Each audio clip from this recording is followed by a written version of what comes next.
Hello and welcome to Season 12, Episode 14 of the Ubuntu podcast. In today's episode, we are going to be talking about running challenges. More on that later.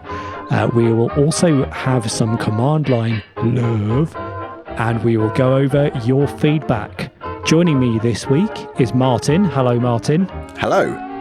Lovely to talk to you as always. And Laura's joining us again. Hello. Hiya. Hiya. I'm sorry, I'm so out of practice. Sorry, Dr. Laura, sorry. Oh, yes. I think that's important now. I think so. It lets people know why you've been away so long. Yes. It does. And also, after 8.5 years worth of effort, I think you've well and truly earned the title. Absolutely. Right. Well, Martin, what have you been up to since the last time we asked you that question? Well, recently I have been installing macOS Mojave on a MacBook Pro and Windows 10. Sounds like a cocktail of some sort. It sounds like it, doesn't it? I might try asking for that next time at a cocktail bar. And also putting Windows 10 on a Dell XPS 15. What's all this about then? Well, so we have some products that run on macOS and Windows. Surely not. Yes, it's true. So on macOS, you can brew install Snapcraft, which is the tool that makes snaps, and Multipass, which is an abstraction layer for hypervisors. So on your Mac, you can create a YAML and you can create a Linux snap on your Mac, and it does it all with magic using Multipass and Snapcraft. And I thought I wanted to learn more about this, so I bought a secondhand Mac, and I've been learning how to Mac, having never owned a Mac ever in my life. Fun, isn't it? I use a MacBook Pro at work now. How'd you find it? It's all right. I actually work on an open source project now, but I work on it on a MacBook Pro. Which open source project are you working on? OpenLiberty.io. What does that do? It's a Java application server. Ah, right, okay. I occasionally have to use macOS at work when I'm doing testing, and I instantly get horribly confused. Do you? Why? Sort of the way it manages applications and Windows doesn't seem to gel well with my model of what a computer does. Okay. Sort of things appear and disappear into strange places, and then I click a button and suddenly my entire desktop's gone and I've just got an application and no way of exiting it and things like that. Mm. So I bought the MacBook. It's a second-hand MacBook. I got it off eBay, and because it was all set up, ready to go, but I'm like, I'm not running this. I don't understand macOS, but I'm not running something that's been set up for me. I don't know what's on it. So the first thing I had to do was learn how you do a fresh install of macOS, which was very easy to do. By contrast, installing Windows 10 on the XPS 15 took a day and a half. Because of all the endless updates it wanted to do and the various additions, because I'd got a recovery media that came with the laptop originally, which is a few years old now. So I think that was probably my first mistake. No, that was my second mistake. And it just took so long. But on balance, I much preferred using the MacBook, and I had to put it away after a day because I was thinking I'm getting dangerously close to sticking with this, because a lot of the tools and like my dot files and my configurations, all of that just worked on the Mac. Mm-hmm. Yeah. So I was really like fully up and running with everything I needed in a couple of hours. And I was like, yeah, oh dear, I can see why so many, open source developers and DevOps guys and sysadmins are using Macs, because it is familiar enough that you can just do what you are familiar with. I find it largely like using Ubuntu 18.04. And now Ubuntu's gone and changed, so it's not like a Mac anymore. Yeah, I suppose the indicators are quite reminiscent, aren't they? But the one nice thing actually on a Mac that you can't get on Ubuntu, it's like the only thing I think I've found that I actually like better, is that you can do Control-C, Control-V in the terminal. No, Command-C and Command-V. Yes. Basically copy and paste in a terminal with a keyboard without having to right-click paste. Yeah, so I often use the first buffer in X, but I noticed that very quickly on the Mac that I was using Command-C, Command-V, and thinking, isn't this nice? This just works.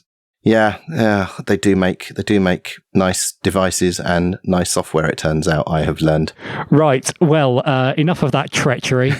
Let's get on with the show.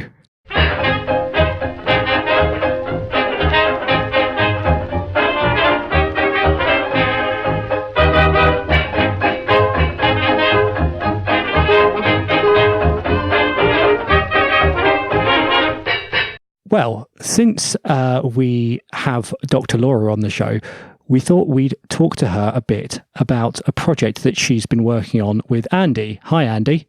Ahoy. Oh, good, he's there. Now, you two have been working on a thing called running challenges, haven't you? Yes.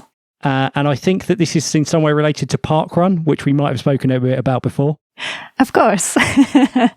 So for our listeners who aren't familiar with it, do you want to start off by explaining what Parkrun is? Yeah, so Parkrun is a free 5K run, walk or jog that you can do every Saturday morning in many, many locations around the world, but especially in the UK. And it's 9 a.m. Every Saturday morning at the locations that do a parkrun. And it's got a lot of community around it. It's free, and the whole point is that, you just turn up. You can register. You have to register before the first time so that you can then get a time at the end. And all your results, your times, go on to the Parkrun website. So afterwards, you can look up like how you did relative to other people or how you did relative to your own previous times. And if you volunteer for Parkrun, because that's a big part of the whole Parkrun ethos, is that it's all voluntary. If you volunteer, any volunteer roles that you've done, like timekeeping or marshalling, they all get recorded on the website as well. Right. So where does running challenges come in? We didn't think that the data that you got on the website was enough fun, basically. So Andy came up with an idea of how you could make it more fun.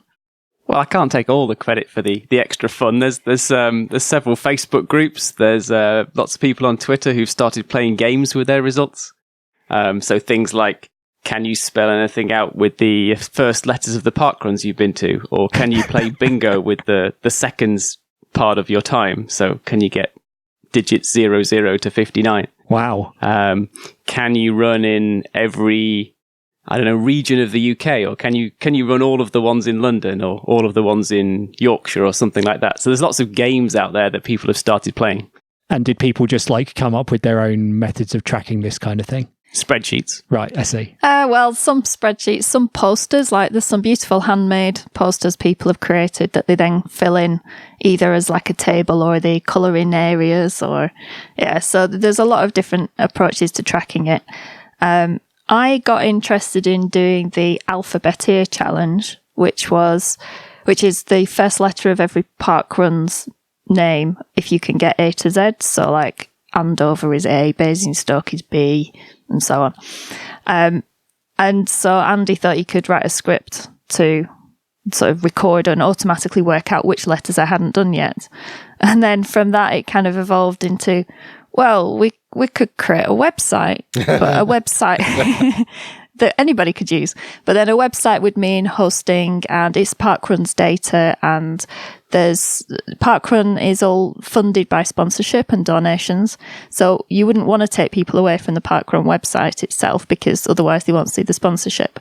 So he came up with the cunning idea of making it into a browser extension, and basically Grease Monkey style script so that you can actually modify the page itself. For my sins, I started with Chrome because I was mainly using Chrome on my computer at the time as the browser extension home of choice. But we did it on Chrome and then found that it just kind of worked out of the box with Firefox, actually. So it's Chrome and Firefox now. Firefox had the added bonus of it working on mobile. So if you've got an Android phone, you can actually install add-ons in Firefox for mobile. So we have it there. We get loads of emails saying, put it on iOS. Why is it not on my iPhone? I'm not paying for that. I'm not learning how to do that. So, Chrome or Firefox on your PC, Mac, Windows machine, whatever it happens to be, Linux, obviously. Or you can use it on Firefox on your mobile, Android mobile.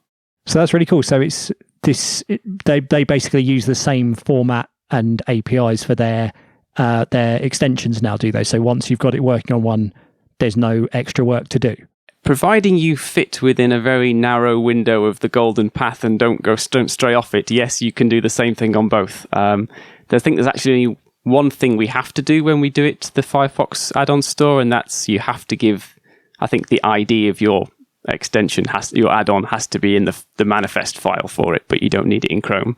Other than that, some of the libraries that it uses, one uses promises and one uses callbacks, I think, so you can put a library in so they both work the same, but other than that you can just sort of use them interchangeably. So once you've done that little bit of work, if you want to use those kinds of things, it works on both. I love the ingenuity of this community of runners coming up with sort of trivia games and challenges based around quite a finite set of letters and numbers.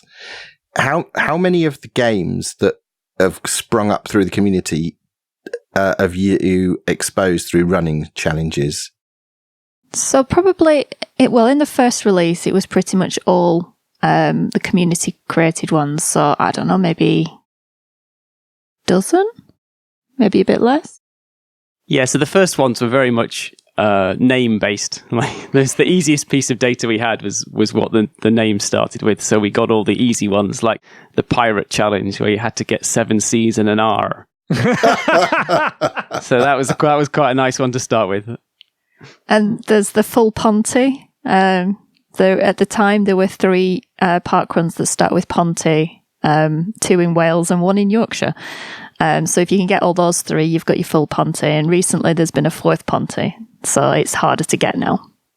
So they were the early ones, nice and easy to do. I think very quickly after that, we added things based on location. So there's a data file on the website that says where every parkrun is, so it can put it on the map.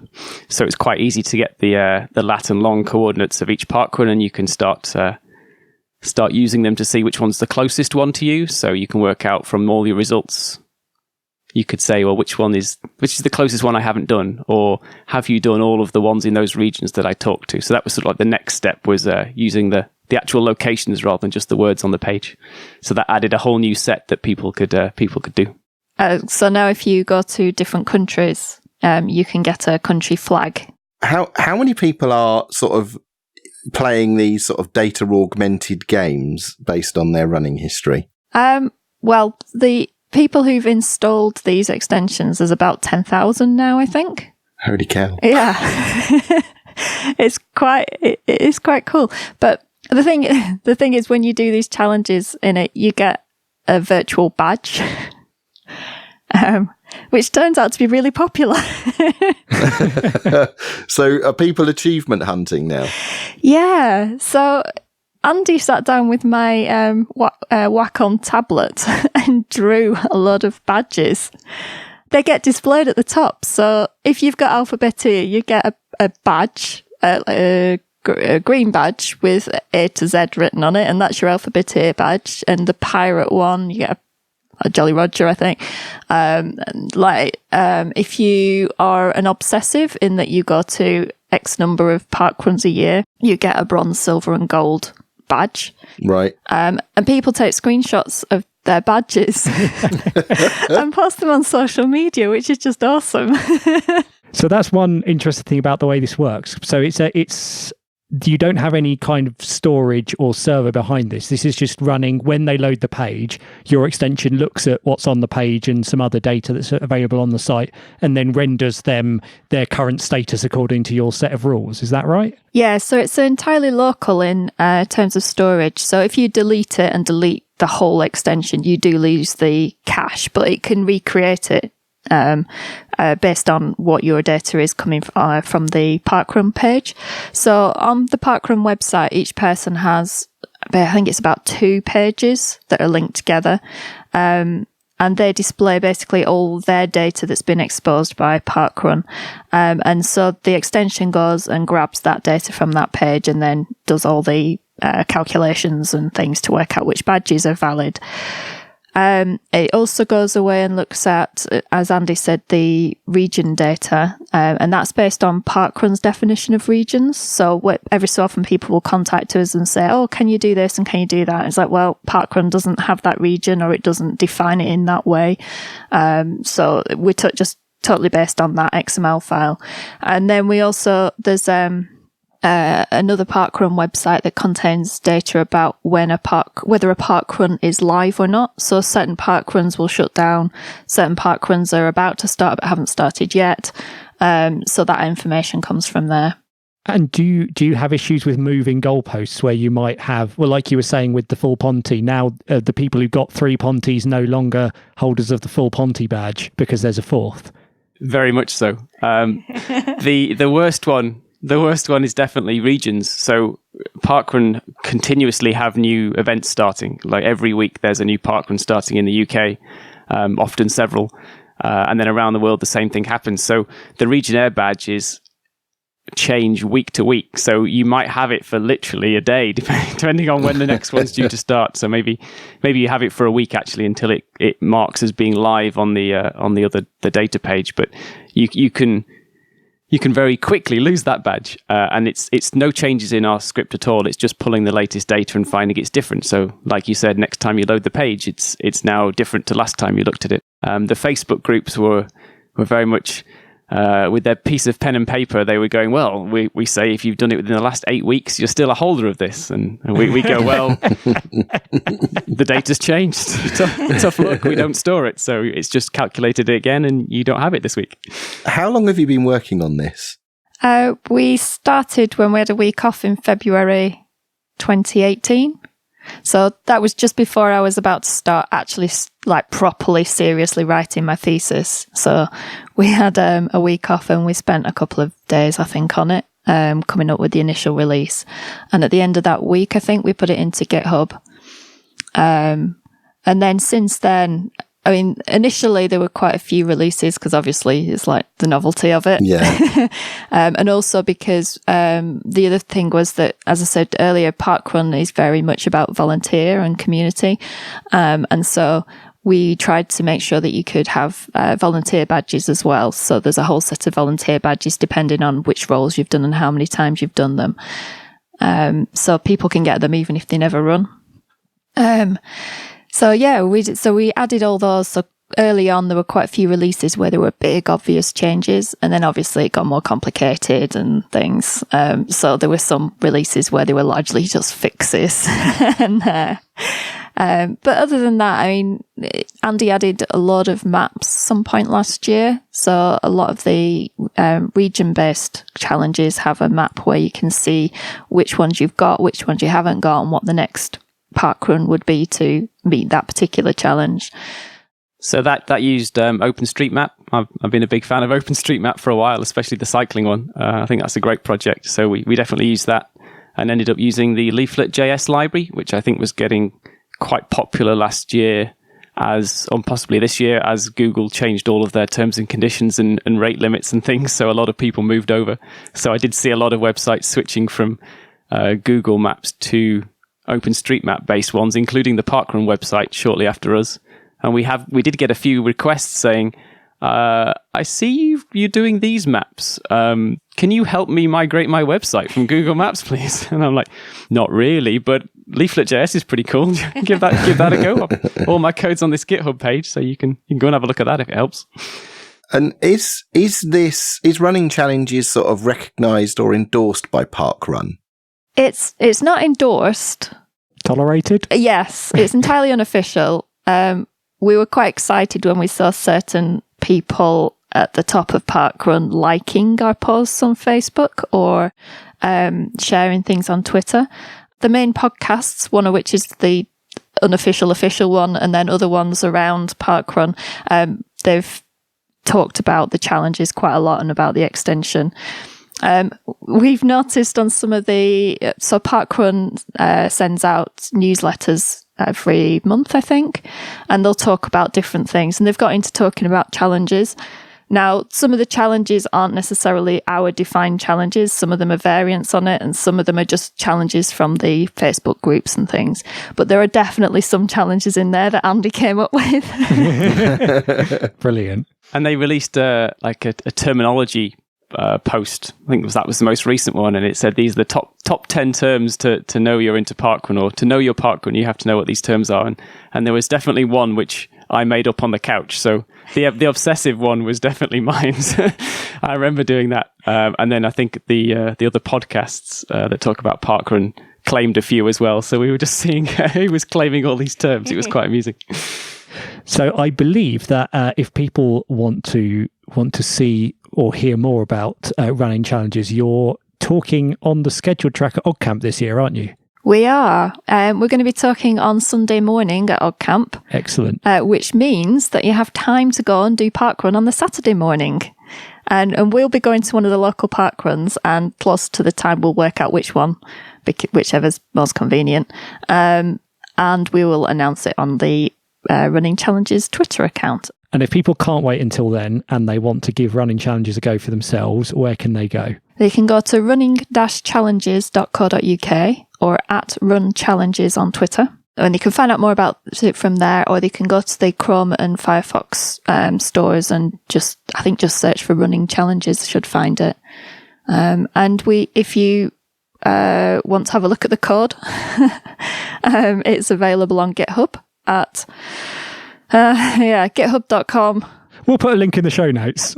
It'll be easier. But yeah, we've had some people have actually contributed pull requests for challenges. And if anybody fancies doing that, that's fine. We can't guarantee we'll get round to it. Cool. Well, Andy, thanks very much for coming in and telling us about running challenges. You're welcome. Speak to you soon. If you love the command line as much as we do, send us a command that will blow our minds, and we might even mention it on the show. Send your command line love to show@ubuntupodcast.org. And now it's time for some command line love. And this command line love this week was at the request of our Telegram group. So I think I first heard about this on the Linux Voice podcast many years ago. It's called Fat Sort. Hang on, am I being marginalised right now? No, this is not that kind of fat. Okay, carry on.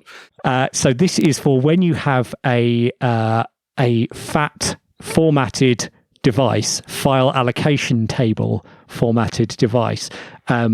Now, what sometimes happens is if you've got a device which isn't very clever but accepts fat formatted storage, sometimes what it'll do when giving you, for example, a list of the music on your device, on your storage device, it won't look at the names of the files and sort them, or the tags of the files and sort them. It'll look at the file allocation table and say, what order are the things in? And then that will be the order which it will present you. So, for example, if you've got a car stereo, which takes a USB stick or an SD card, as mine does, what generally happens is stuff gets added to the file allocation table in the order that you copy stuff on.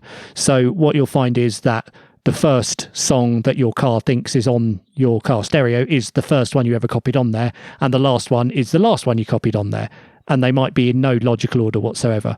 So what Fat Sort lets you do is it will look at the names of the files on your device, and then it will reorder the file allocation table into alphabetical or numerical order.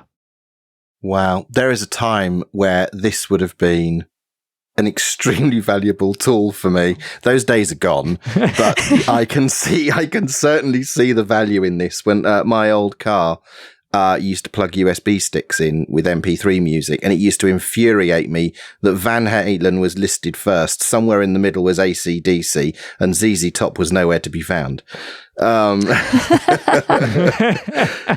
What a useful little trick. I love that.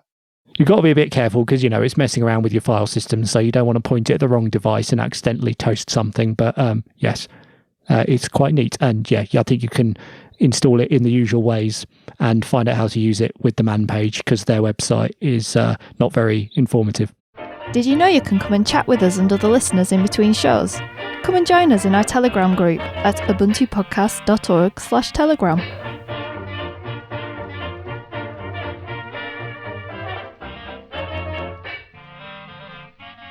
And now it's time for all your wonderful feedback. Kenneth left a comment on ubuntupodcast.org for Season 12, Episode 11. I was listening to the podcast Monday morning about grumpy 32-bit Linux users and their old hardware. A few hours later, I got an email from the Pi Hut in the UK. The new Raspberry Pi 4 is here. Who needs a 32-bit old machine when you can spend 50 squids on a brand new Pi 4? Yeah, it's a good point. Yeah, I think that's a fair point. In fact, I've been saying this for some time, people that are complaining about, 32-bit ISOs going away, telling me about their 15-year-old computers, and it's like, buy a Raspberry Pi for 35 quid. It's going to be better than that, 15-year-old PC that you've got. And the new Pi 4 is that, many times over. Gordon Campbell left a comment for Season 12, Episode 12 on ubuntupodcast.org. Most boring podcast ever. I have difficulty expressing the extent to which I don't care about snaps. But then Peter Cliff emailed to show@ubuntupodcast.org. There I was thinking that a whole episode on Snapcraft would be really dull. Turns out it was really interesting. Who knew? Well, not Gordon Campbell. As someone who works on IoT applications, I wondered if you'd be happy doing an episode on Ubuntu Core. We prototype sensors using Raspbian on Pi, but it seems we could use Ubuntu Core instead.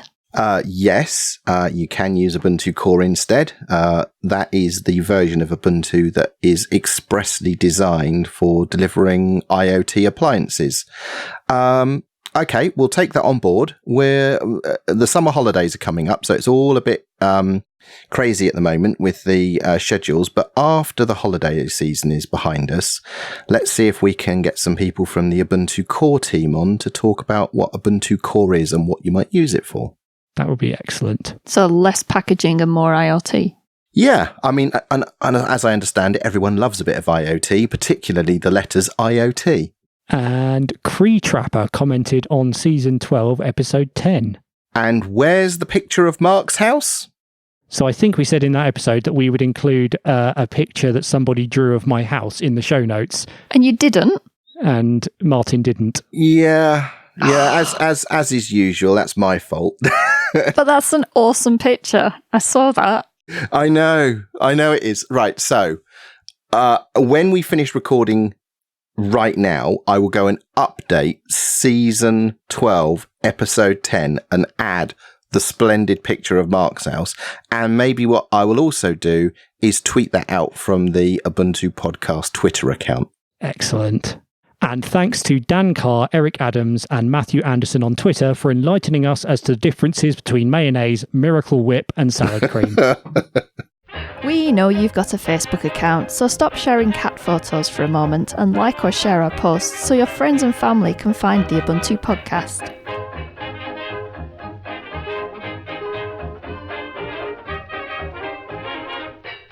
And that's all for episode 14. Thanks very much for listening, and thanks again, Dr. Laura, for joining us. Thank you for having me back. It's been lovely having you back, Laura. Has been excellent having you back on. Yeah. I'm sure the listeners will appreciate it. I think Alan's going to be off for a while now, isn't he? So we're going to have some other guest presenters coming up on the next few shows. And we've got some interviews and stuff lined up as well, which should be interesting. If you'd like to get in touch with us, you can email show@ubuntupodcast.org. You can come and chat with us in our Telegram group at ubuntupodcast.org/Telegram, and you can tweet us at Ubuntu Podcast on Twitter. Until next time, farewell.